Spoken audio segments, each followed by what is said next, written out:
Well, we got such a busy show. Let's skip intros. Let's dive right into our first topic, guys. It's brought to us by FanDuel. Fridays feel different during the basketball season, and FanDuel is making them feel even better. Every Friday night before the games tip off, FanDuel is giving fans a new way to kick off the weekend with NBA Happy Hour. NBA Happy Hour is your official pregame prep, a limited time window where special offers drop right inside the FanDuel app before the action starts. So before tip-off, check out the FanDuel app, see what's dropping during NBA Happy Hour every Friday from 6 to 7:30 p.m. Eastern Time. Little basketball, little action, a whole lot of Friday energy. That is the NBA Happy Hour, only on FanDuel, the official sportsbook partner of the NBA. So by now, guys, you've seen the news. As Jay mentioned, Kevin Stefanski is out as the Cleveland Browns head coach. He coached 101 games with the Browns, won 46 of them, and now they're looking for a new head coach. We'll get some opinions on candidates and the firing, but there were a few names that I did a little search, went to Sports Illustrated, went to NFL.com, ESPN, and at least compiled a list of offensive and defensive coordinators who may get some interest. None of these guys have been tied to the Browns yet, full disclosure, but just a list of names before we talk about some candidates, but some offensive coordinators who could get some interest for this job. Joe Brady, Clint Kubiak, Grant Udinsky, the Jacksonville OC, Davis Webb, who's the Denver Broncos quarterback coach, Matt Nagy, Cliff Kingsbury, and Josh Gizzard, some of the offensive coordinators, offensive coaches who could be an option for the Browns. On the defensive side of the football, you have Jesse Minter, Brian Flores, Jeff Hafley, Vance Joseph, Lou Anarumo, Anthony Campanelli, Jacksonville's DC, and Robert Saleh, the defensive coordinator for the San Francisco 49ers. And just a couple retread head coaches. If you want to go one more here, Steve, names to keep in mind: Mike McCarthy, Brian Daboll, Antonio Pierce, Mike Kafka. Those are the candidates in the coaching carousel this summer. But for now, guys, Kevin Stefanski's out, and those are the candidates. Bull. Yes. Are you surprised by the news this morning? And we know who you like out of that list. No, how could anybody be surprised by the news? We expected it. I think overall in 6 years, Kevin Stefanski did a decent job as head coach, but arguably he did his worst job the last couple of years, and it was time to go. There's been too much losing, so in my opinion, you had to make a change. I think him ultimately, I know it's easier said than done, but I think he's in a rare position, unlike most of us, to stand up to his boss. I think his failure to stand up to his boss is my biggest criticism of him. The fact that he allowed Alex Van Pelt to be fired when he didn't really want that to happen, and a number of other things behind the scenes that he allowed Jimmy to push him on. I think the fact that he didn't communicate, he didn't help himself there, and just a general lack of discipline of the team, and just an out of control nature to me, and to some degree of the locker room. I thought it was time to go, and obviously Brian Flores, it has been my top choice all along, will remain my top choice. There's a couple of guys on that DC list. I also think Robert Saleh would be a good choice second time around. Don't like really most of those. Cliff Kingsbury, no thanks. What's his name? The other Matt Nagy. I mean, why would that guy get another crack? No thanks. And I don't like any of those retreads, but that's where I stand for now, guys. Saleh was the runner-up to Kevin 6 years ago. Yeah. Isn't that funny? And he went to a terrible situation also with the Jets. He did. I just like a young defensive coach that's on a second run. What are we doing? Are we doing reaction to Kevin, or are we doing both candidates? Both, yeah, it's all tied into one, yeah. Flores is my top guy as well, but I was thinking about it. The only, I think, hiccup with that is he runs a 3-4. So first of all, and I know, like, they chose Jim Schwartz over Flores for the DC spot because they felt like Schwartz's system was a better fit for Miles. And obviously with that 4-3, so you're not going if it's flow, Schwartz probably isn't going to be back. I don't see how. No, he's not. He's not. Well, I noticed on your Nor should he be. candidate list that Schwartz wasn't. I didn't include Reese or Jim Schwartz because he does have odds placed on him by Vegas. Oh, he'll get it. I would imagine. I mean, I don't know this. I would think he would get an interview. Well, I mean, he's got a top 5 defense. How do you not? I don't know how you for 2 years. Don't interview him either. I don't. It seems like Miles has a little bit of pull, a little bit of gravitas right now. He certainly didn't give Kevin an endorsement Friday. He did not. And what happened? And that tells me he knew. I think he did know, but I also think that for the first time, Miles might be realizing the power he has and the pull that he can leverage with the organization. And if he likes Jim Schwartz, and I'm not saying that he does or doesn't, but I do think just to leave Schwartz's name completely off the list of contenders would be a mistake. I think he's going to get an interview. For the Stefanski firing, I definitely think he's going to. He's going to get an interview. I think for the Stefanski firing, I think we said 8 weeks ago, 7 weeks ago, after a particularly awful loss. I said on the show the next Monday that he's gone. That's it. He's gone. And now, that doesn't mean I agree with the move. It just meant that I knew that Haslam had seen enough. Yeah. Kevin Stefanski will probably have a job by Wednesday, if he wants. If the team obviously can't move that quickly because of the Rooney Rule, you got to satisfy certain requirements. But he will likely be one of the first coaches hired in the new cycle. He's already being spoken of as the top candidate in Tennessee and with the Giants. That would be a very easy decision, by the way. So I do think he's going to resurface soon. I'm not surprised at all by the move. I fully expected that I said last week, by the time we hit the air Monday, we'll be talking about Kevin Stefanski's firing. I anticipated it. I think it's interesting. His parting gift to the Browns was putting them from the first overall pick to the, what are they, sixth? Six, Yeah, yeah. There you go, Cleveland. Bye-bye. So that's interesting. There's your culture. And, There's two and wins. I believe, too, that Kevin knew he was dead man walking yesterday. How Yes. could he not? Everybody else did. And it was interesting to me. I saw more fire and energy out of him yesterday than I had at just about any other time during his time with the Browns. Jay, I wrote Friday, after the show Friday, I shot down the facility just to do locker room and try and catch guys one last time. And I happened, because they were late, the Browns were later than usual, so I happened to catch Kevin's press conference, which because we're always doing the show. He was lighter and looser on Friday. Because he knew. And yet he still didn't say anything in these press conferences. You think he would finally say something? Well, no, actually, what he said Friday I thought was very revealing about Njoku, because he said he didn't think I liked him when he first got here. I just told him the truth. And I thought, that's the best thing you've said in 6 years. Yeah. That's the most revealing thing you've said in 6 years. You're right, it is. I wish, I saw that press conference, and I really wish that he would have that same energy in years prior. Like, I really feel like the way he talked about the story with David Njoku, the way he characterized their relationship, I always felt like if Kevin Stefanski would have had those soft skills and used the media and was more, had higher levels of communication, I think that he could have gotten through to more players, and I also think that it would have helped him out a lot. We want to hear things like that. I think those things that you hear with David Njoku is showing that he does have personality. He does have the ability to get the most out of people, because you look and say, okay, well, David Njoku wanted to be traded. He got the most out of him, right? He came back and he said to see David Njoku's growth is positive and is great. I think, and first and foremost, I'll just say this, man. I thank him for his contributions to what the Browns are. When he took over, they were 1-31. He delivered 2 good years where, the Flacco year was crazy. The Baker year during COVID, when he was the first year, that was crazy.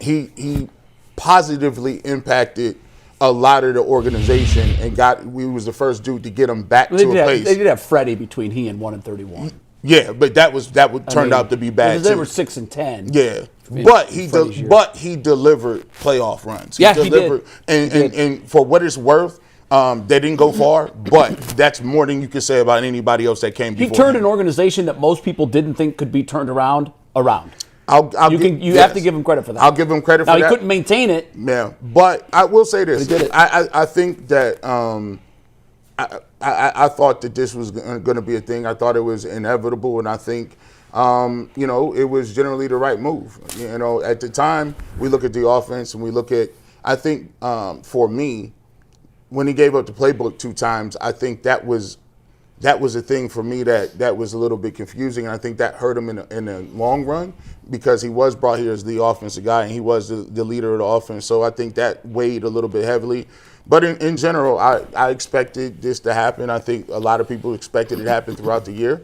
And so we'll see what the coach search gives up and figures out in the next couple of days. I'm sure we'll have a bunch of talks about all these coordinators and different things like that coming up. But I want to first and foremost say I don't really ever do no victory laps on people losing their jobs. At the end of the day, he's a human being, got kids going in and out of school. And I do believe that if he does work on some of the things that he had mistakes here, I think he can incorporate that into his next role. And hopefully he can be successful wherever he lands. What's interesting is in the last couple of years, we've seen coaching rebounds in Denver with Sean Payton. Because quite frankly, I thought the dim on his star was. There were questions about Sean Payton. I was one of them. Yeah, and I was too. I constantly said he needs his genius credentials renewed. He's done that. Yeah. And he's done that because he had the rookie quarterback. He had the young quarterback in place. He won 8 games with a player that really wasn't even. We know what Russell Wilson has become. He released Russell. They had this huge cap hit, and everybody thought they're in cap hell forever. They'll never be good. Right now, they're sitting as the number 1 seed. They found the quarterback. He found the quarterback. Then you look at what happened in New England over the course of 1 year. You had a rebound head coach in Mike Vrabel come in and take a quarterback that was in place already, and where are they? Well, they have the top seed. They found their quarterback. They found the quarterback. So you got 1 and 2 seeds in the East. And they're both in similar situations. 2 or 3 years ago, they were awful. Yeah. And you couldn't see a light through the tunnel. Now you get the right coach, you get the right quarterback. So now here is the ultimate question. And this has to happen for a turnaround to happen in Cleveland. He doesn't have a coach in place. He doesn't have a quarterback in place, Jimmy Haslam. Does anybody think, given his track record, that he's going to, in short order, get the quarterback and the coach? And that's where... I mean, it's hard to believe he's going to get them both right, but... If you go on past track record... Now, I found it interesting. He said, well, we do have experience at this. Yeah. You do, and your track record sucks. It hasn't helped you get better to It this hasn't. point. And here's a fascinating thought, guys. When you start thinking like patterns, what has Jimmy always done? He's always gone for the hot coordinator. Has it worked? Nope. But what did he do in Milwaukee? What's he Kevin done? Stefanski wasn't the hot coordinator. Nobody else was. Kevin Stefanski was a hot coordinator. No, he wasn't. He really wasn't. He was well thought of in Minnesota. He was well thought of in He'd Minnesota. only been an offensive coordinator for 1 year. Bull, let me clarify. Has he ever brought in a head coach that's ever had any coaching experience? No. Yes. He's always gone. Yes, Hugh Jackson. Hugh Jackson, how'd he work out? Badly. Okay. But you asked the question, does he have coaching experience? If you look at the 5 coaches he's hired, 4 of them were, who is this guy? Literally. Right. Patton, Chud, right. Kitchens. Like, it was all like way off the radar guys. What's interesting to me is when he just hired a coach in Milwaukee. Well, when he hired his first coach in Milwaukee, what did he decide to do? Went off the radar, right? No. Was he Doc. there when He they went hired- Doc Rivers. Well, they had a guy for 30 games beforehand. Right. Was But he part of that hire and then the switch? I don't think know he was the timeline. primary owner at that point. I think Doc Rivers was. So the reason I bring it up is because perhaps he's realized, you know what, these low wattage offensive defensive coordinators that really they have no track record. They certainly haven't done it for me. So in Milwaukee, he goes with a guy that has a proven track record, a long history as a coach, won a championship. And I just wonder now, as he's doing this mental gymnastics in his mind, is it a Mike McCarthy who's won a championship? Is it a Brian Flores who's been a head coach? Like, I think this time he might actually insist that it's somebody that has previous head coaching Whether experience. it's Flores, whoever, I would like Schwartz to, even. I would like to see Schwartz fits this as well. Someone who this is their second go around. I would agree. Because I don't want a newcomer. Clint Kubiak is hysterical to me because that's Stefanski Jr.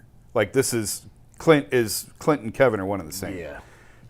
But you need a guy who, at least for me, had the opportunity to learn, make mistakes. Right.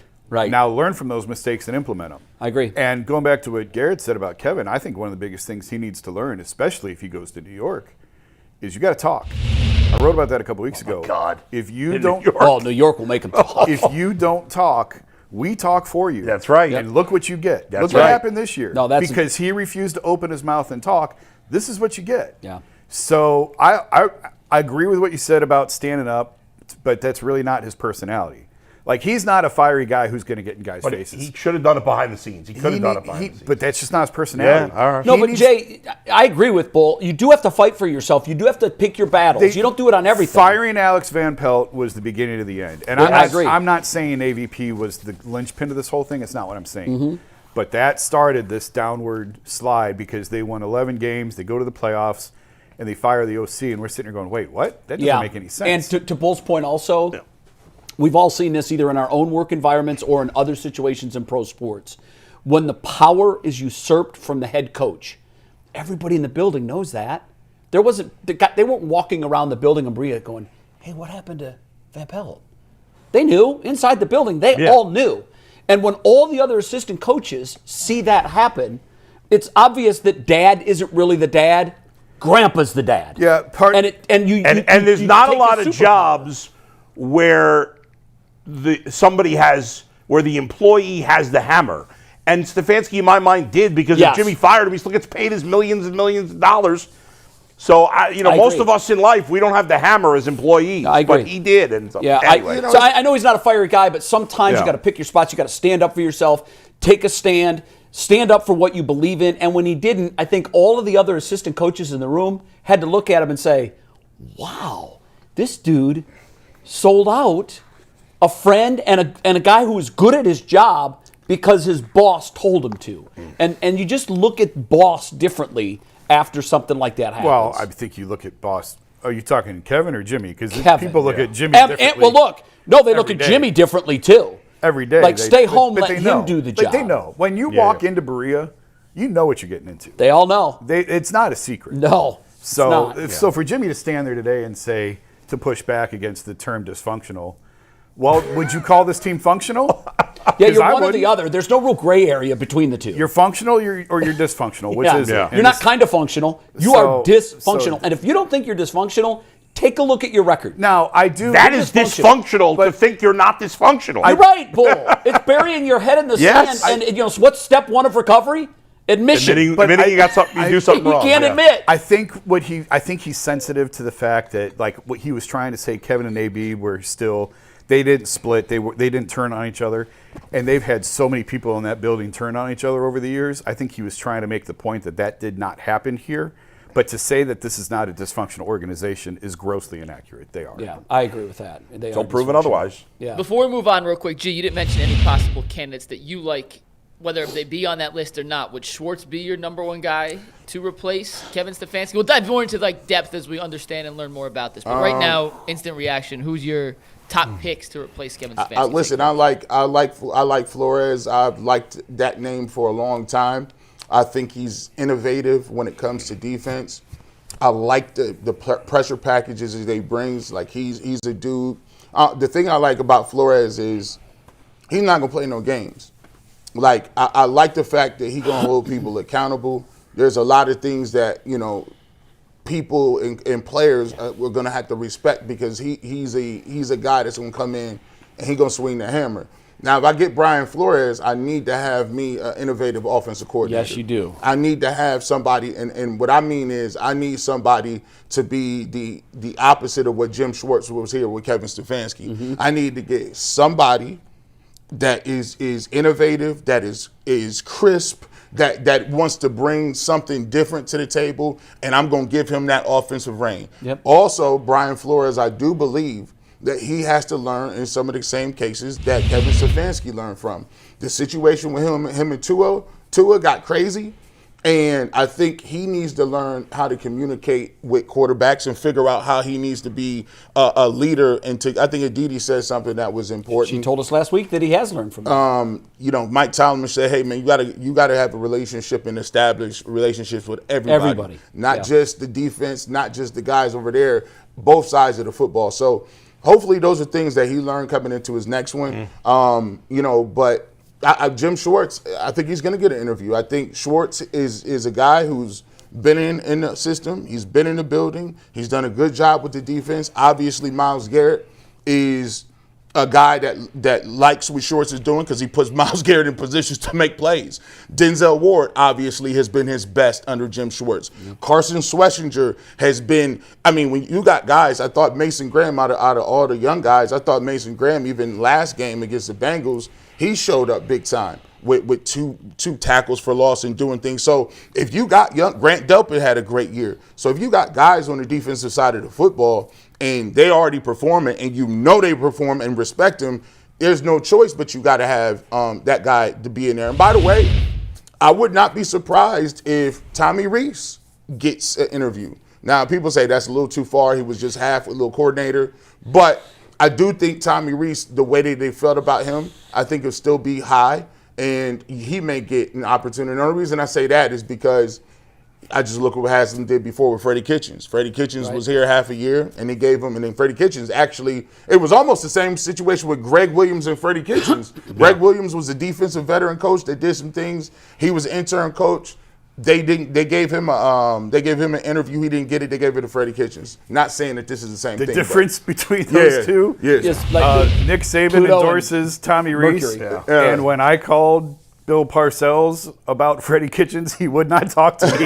yeah, that tells you all you need to do. Nobody was Mike, I endorsing know you want Freddie. to It's turn levels. to the GM, and we need to, but I have two quick questions for Jason. Yeah, no, that hey, we're in no we rush. haven't addressed. No Okay. No rush. One's a statement, one's a question. My statement is the Browns are great on defense. So if you're just an outsider and you're looking at things, you're saying, well, I don't know why you would make Schwartz or Flores the head coach. The defense is sound. Obviously, the offense is busted and near the bottom of the league. In some categories, they are 32nd in the league. So I think conventional wisdom there would say it has to be an offensive-minded person, because I agree with you. You'd have to bring in a guru as an OC, but you're also kind of neutering him and his power if a defensive guy gets the head coaching job. That's just a statement that I wanted to make. A question that I have for you that we haven't really touched on, and this is the functionality of what happens when a head coach gets fired. Typically, the assistant coaches are informed as to whether or not they will be back. Yeah. So Tommy Rees, I imagine these conversations are happening right now in Berea, or maybe they've already happened. I don't know. But these coordinators and coaches are being informed as to whether or not they'll be back. Obviously, if Jim Schwartz is interviewed and doesn't get the job, he's not coming back as the defensive coordinator, I don't think. Depends on who the head coach is. I guess it does. Is it someone that he can work with? But typically, when a coordinator interviews for the job and doesn't get it, he's not back. Because automatically you're telling your number one, your number two choice is going to be breathing down your neck. There are options. There's been plenty of times where a head coach, like they'll probably keep these guys on staff until the head coach is named, and then it's up to the coach to decide if he wants to keep any of these guys or cut them loose and bring in his own guys. Right. And generally speaking, usually there's a couple guys that you would keep.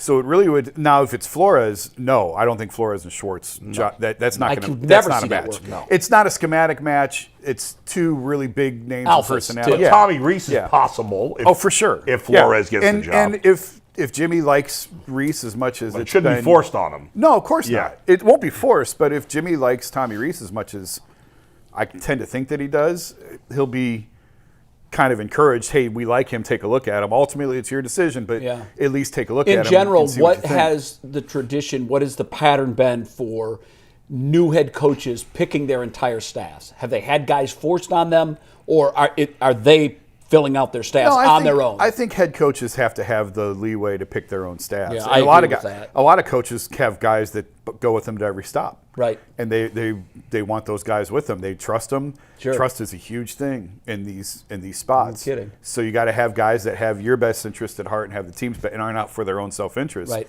So I mean, I don't think it's a foregone conclusion Jim Schwartz is not going to be back as the DC. I think you got to wait and see who the head coach is and see if it's a match. Yeah. Especially if it was a younger offensive coach. Yeah, I mean, a Kubiak, for example, you would want Schwartz here as sort of that veteran voice. To me, the fact that the defense is good and the offense is not is irrelevant as to who you hire as the head coach, because you shouldn't hire the head coach based on who's the most creative play caller. You should hire the head coach. No, but who's the it's best like a leader team of addressing their strengths in the draft. Well, our strength is defense. No, but okay, fine, but you don't have a coach. You need a coach who's a leader of men. Yeah, and if the best candidate is a defensive coach, then you go that way. This is not a locker room high on strong leadership. No. So you need. I wrote this last night. You might need a guy who will get in guys' face. Again, the Flores thing. Yeah. And I don't want to keep mentioning just that name. It's very fascinating to me. It's an intriguing option. The lawsuit that he has against the NFL will hurt him in almost any head coaching position, because how can an owner trust him? He just went to court and spilled all the secrets of private conversation. Which is never done. Jimmy might be the one owner. I'm telling you. Who doesn't want that to happen. No, he don't He care. don't care about Oh, that. He don't really? care. He's the one owner who might say he's so desperate to win. Like he took Deshaun. You don't care. Yeah. If you can help my team win, Well, if he comes here and it doesn't work out, we might finally find out the real. By the way, I got workings. the entire coaching staff for you. What I would do if I were the Browns, without knowing these guys personally. Let's just for fun. Who's Yeah. the head coach? Who's it going to be? Who's it going to be, or who would I hire? No, not who. I mean, who's if it you want to gonna be? give both, you can give both. Yeah, 'cause by the way, my answers are different too. Who will it be? Who should it be? See, this is going to get clipped, and I get nailed way worse than anybody else up here for everything I say gets trotted out Just spit it 15 out. years Spit later. it out. You remember when you said? I'm actually going to say Jim Schwartz. It will be, or it See, should. but this is my opinion. This is not me reporting anything. This is not Sure. any source. No, this is 2.5 hours after Kevin got Yeah. fired. I tend to think it might be Schwartz because for the continuity factor, Yeah. for the keep the deep, and it's a known quantity. It'll keep Miles happy. There's just a lot of reasons why. But this is also Andrew. Andrew came second last time. He's never had the ability to run his own coach search. Right. So he may very well want to go out and prove Get his guy. how smart he is at this. but as we sit here right now, my guess, it's just a guess. There's no background information on this whatsoever. For the comfort, for the stability, for the known quantity factor, I will say Schwartz. Okay. Before you say this, Bull, I don't know what got me thinking about this. It just popped in my head. Like I see the search go like this. I think they in there looking around. They doing interviews. He comes in and say, hey, shout out to you guys. Thanks for being interested in the job. Before we get anything started, I got 3 tapes right here on the table. One of them is Dylan Gabriel tape. One is Shador Sanders tape. And one is Deshaun Watson's tape. Watch this film, and then we'll start the interview when we come back. There may not be anybody left in the room when you come back. So that's the point. Think about it. That's the point. That's what your cupboard has. That's what the cupboard has right now. Right now. Yeah.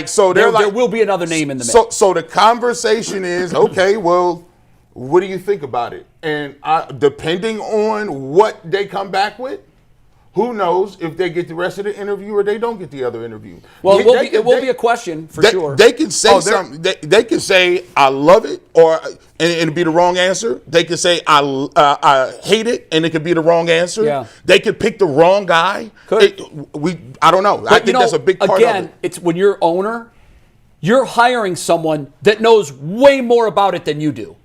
And it's best that you understand that. And Jimmy doesn't understand that. Is Andrew running a search? He is. But do you think for 1 second, this is his choice?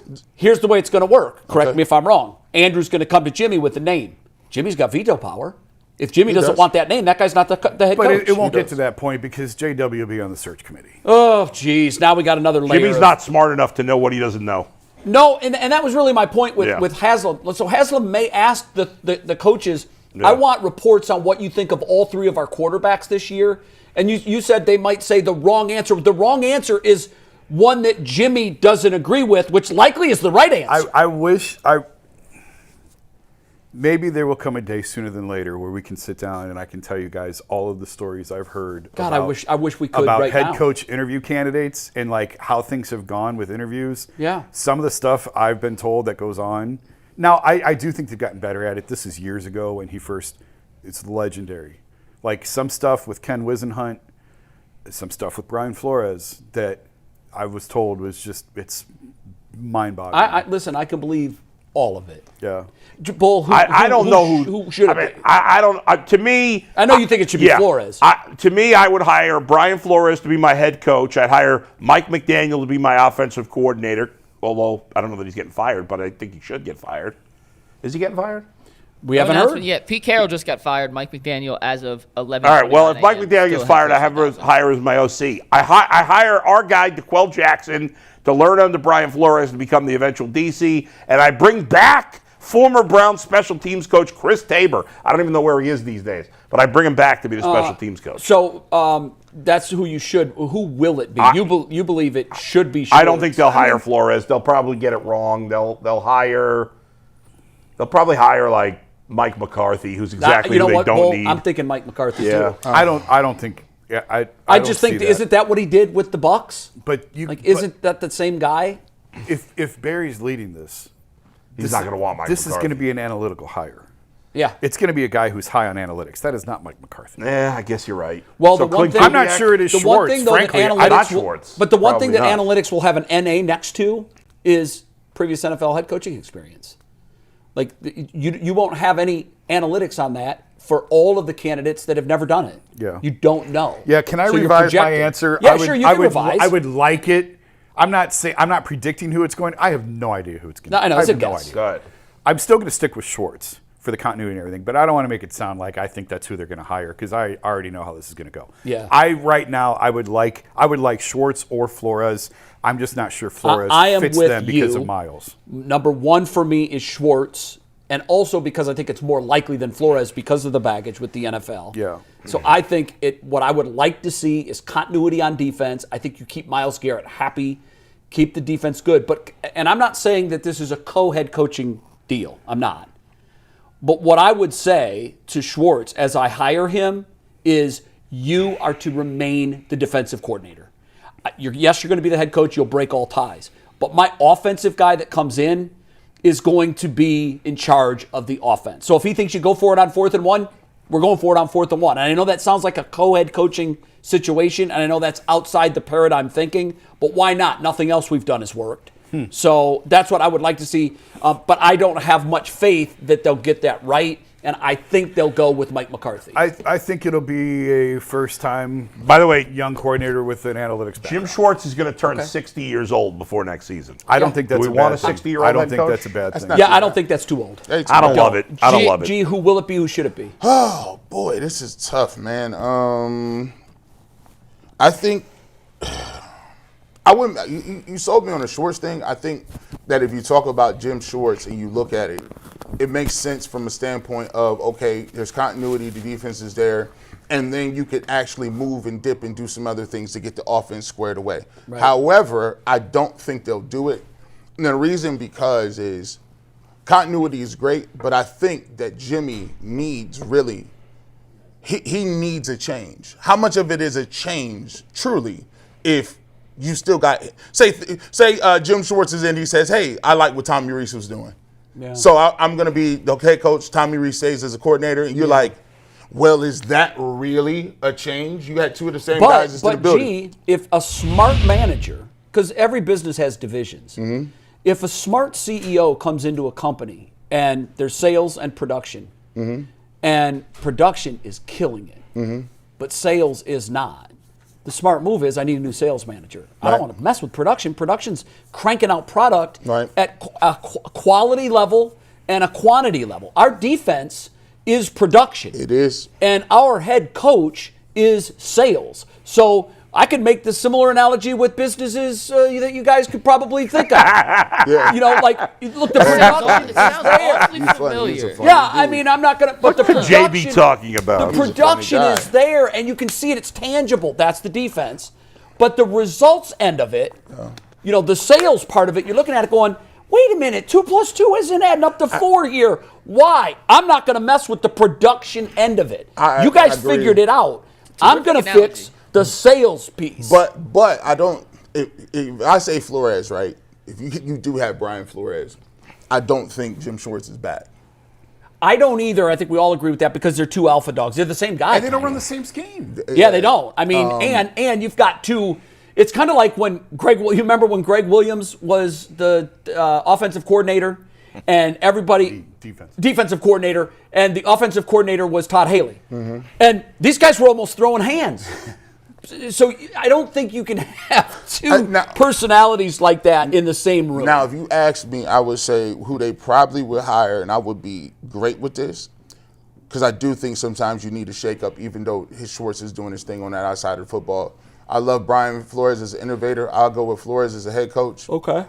And I'm agreeing with a lot of what Bull is saying today. This is a strange word. I think Mike McDaniel would be. I mean, I think that's a home run as a He'd be coordinator. good as an OC. I don't want him as my head coach. Definitely not. So he'd have to be willing to take a step back. Yeah, but I also think about this. This is the hire that I think is most important. Your most important hire is going back and digging up where the heck is Bill Callahan. He must at all costs be on this staff. He won't. unless you would have to so woefully overpay him for his position, which Jimmy will do. Oh yeah, But I'll do it. Bill was here because of the people who were here. And those people are no longer going to be Yeah, here. the relationships that he had. Listen, Andrew, find a way. I'm going to tell you, if you draft an offensive lineman and you're drafting young offensive linemen, and that's what you need, that's where the Cleveland Browns, they must get him back and then rotate this I agree thing with out. that too. I also agree with Jason. It won't happen. So Black Monday, there's usually anywhere from 5 to 7. There's been fewer. we've seen There's 2 been thus more. far. There's only 2 of the 2 jobs that are open. You're a head coaching candidate. Do you like the Raiders, who now currently occupy the number 1 draft pick, or do you like the Browns? Well, again, Well, isn't the Giant? Wait. Giants isn't open yet, right? No, they fired their coach mid-season. There was 2 firings. Yeah, but Daboll if was the interim, fired. have they said that the interim? Yeah. They're Out. He's out. Yeah. So yeah, what other head coach? Am I missing So any? there's It's the just Giants 3. and Titans. Giants and Titans Titans and is Raiders. 4 current openings. Four There's of the 4 4 openings. Is Giants, anybody else Titans, getting Raiders, fired? The Browns. Bengals stupidly are not firing their coach. Are the Jets going to? Jets are not firing their coach. Really? They said they're It's keeping been 1 Glenn, yeah. year. I know, but it's just 1 year in New England too. They're really bad. I mean, here's But the thing with New England had a quarterback. I know, but the eye test is you look at it. They didn't have an interception all year. That's one of many stats that will roll your eyes back in your I head just if think you're a it's- Jets Oh, I fan. lied. The Falcons also fired. Oh, Ricky. Falcons yeah, that's right. fired. Yep, Five. yep, that's right. I mean, After knocking the Buccaneers out of the playoffs. So of the 5, which job is best? I think the Giants' job. I do too. I don't even think it's close. But it comes down, first of all, it comes down to how you feel about the quarterback. That's it. Yeah. And ownership and structure, all that matters. If you like Cam Ward better, then I guess you go to Tennessee. I like the infrastructure of New York much better than Tennessee. Yeah, the ownership situation in Tennessee But is similar to what it is here. If you like Cam Ward better, then you probably have to take that job based on the quarterback. What's interesting is, But if you take the Raiders job, you can have your pick of then you Mendoza get or Moore Mendoza. this year. I think the I like- Browns is the worst of the 5 to me. Bull, I don't think you're wrong. I don't think here's you're what wrong. 5 winners out there? The Giants, the Titans, the Falcons, the Raiders, the Browns. Here's why I'll say I the mean, Browns. at least if you're the Raiders, The other teams, here's what I'll say. The Raiders, at least you have the first pick. that's the thing. Right, so you get to pick your quarterback. Yep. The Titans, if you don't like Cam Ward, then they're just as bad as the Browns. You're right, I If you agree. like Cam Ward, it's fine. The Falcons, their quarterback situation, but I would argue that Arthur Blank's the best owner to work for of the 5 teams. I would agree with that. Yep. You know, maybe with the Giants. Giants but are right the there with Giants, you got a decent owner, and you got a quarterback that you may like. Whereas the Browns, you got a terrible owner. I know some people like Shador, but my guess is most coaches don't want him to He be will the be starter. a huge hindrance for a lot of coaches. Yeah. And so you don't have either of those things that the other teams do have. But I will say you got 2 first-round picks. You got a stellar defense. But one's a 6 and one is a 20. I mean, 6 isn't terrible, See, but I mean, No, it's not terrible, 2 but first-round you picks. can't pick your quarterback. I mean, that's part of the game. You got 2 first-round picks. You got the dude who broke the sack record. You got Denzel Ward. You got Sweat. You got some young pieces and parts in 2 Right, first-round but other picks. teams have those young pieces I'd and parts too. I'd go Giants, Yeah. Falcons, because I love Bijan and I love the Sorry. owner. I'd go Raiders because you have the number 1 pick. I'd go. You don't like Cam Ward, obviously. No, I don't. But that doesn't mean that if somebody else comes in, they might like him. But after that, I do think that I forgot the Browns last.